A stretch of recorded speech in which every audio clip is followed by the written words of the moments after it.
Good afternoon, YouTubers. I have been looking at the M95 helmet with a view to removing the liner.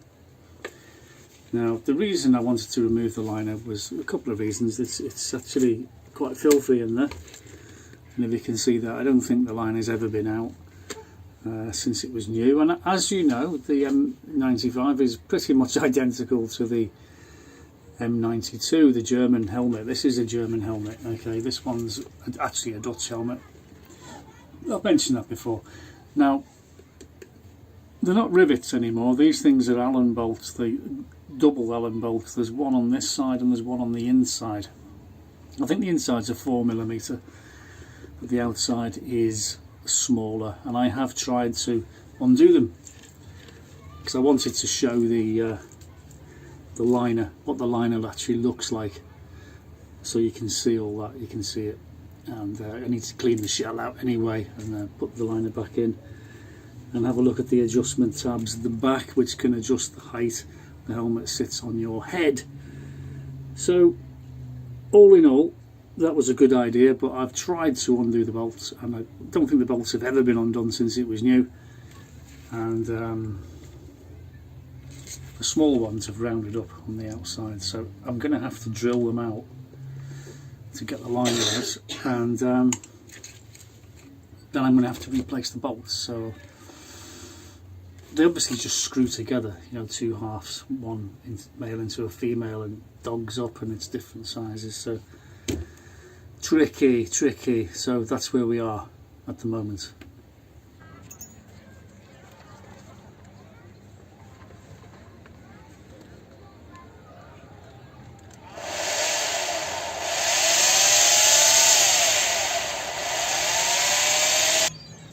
Now it's turning. I need to put an Allen bolt on the inside.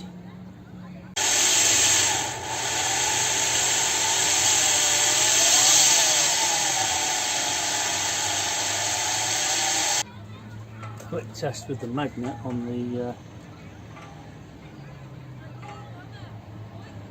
No, it's not aluminium, look. It's sticking to the magnet.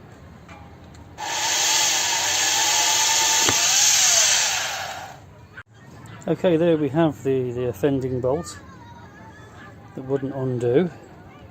The one screws into the other. They should be quite easy to match and get replacements for.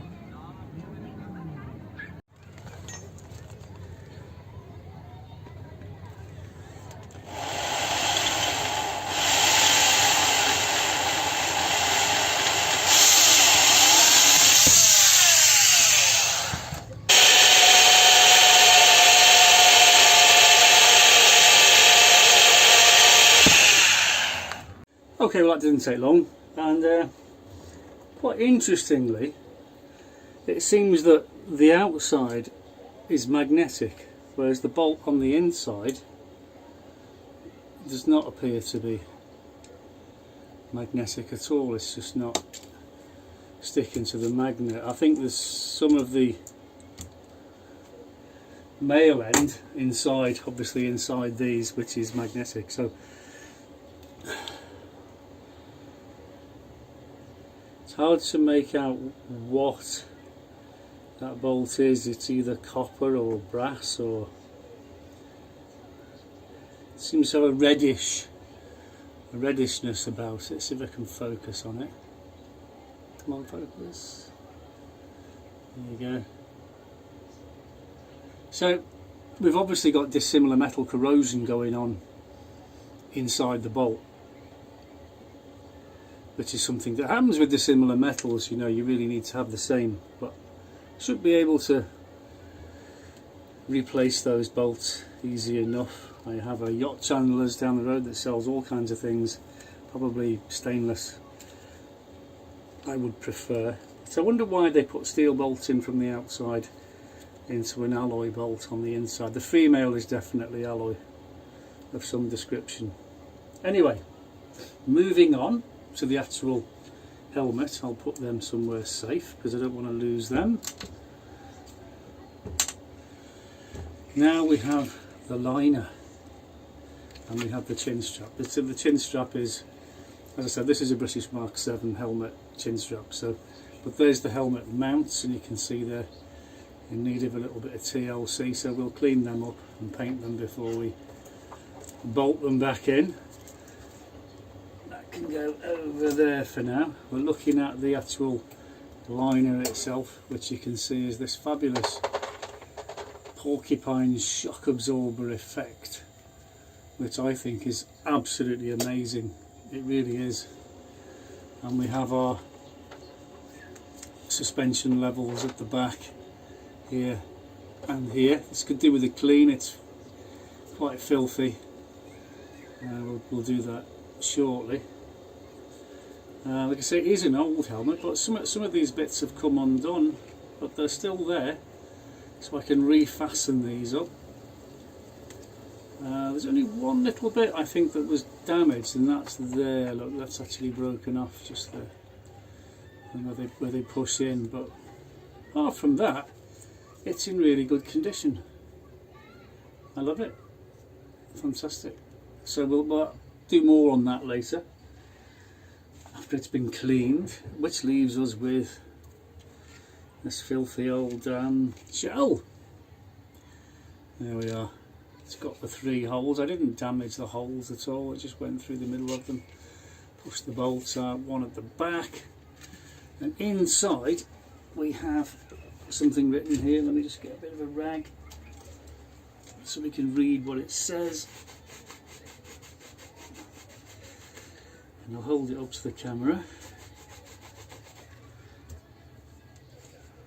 Okay. IKCO11, no, M, it's not a 11, it's an M. T079706. MVD. Can I get the camera to focus? There we go.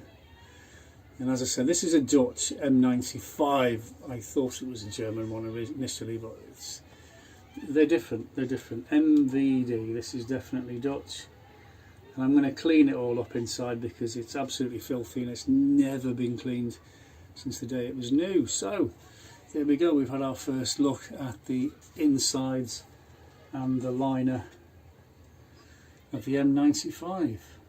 Look at that. That's wicked. I'm really impressed with that, actually. What a cracking helmet. They are really, really good helmets. Okay, after a quick clean, we can see a little bit better now. Maybe the light's not with me. There we go. You'll notice there's a few marks here where the helmet seems to have been taking impact on the front, and the actual porcupine shock absorbers have been marking the inside of the helmet there. Another one of the sides here, and it has revealed the guy's name, the Dutchman's name, SPRENGERS.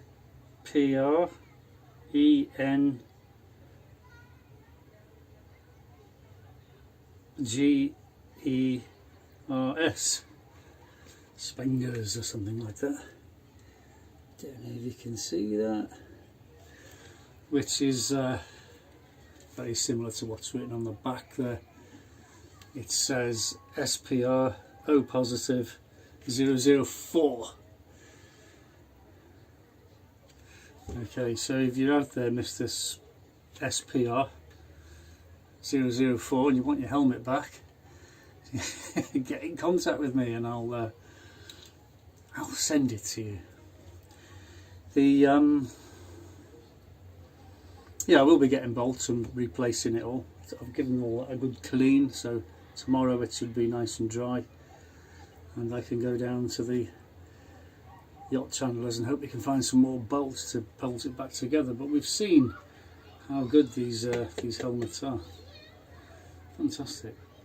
I can't get over what a good helmet they are. They're brilliant. So I shall make another video when I reassemble it. Wow, look at the sunset, that is fabulous. Absolutely fabulous. I love it.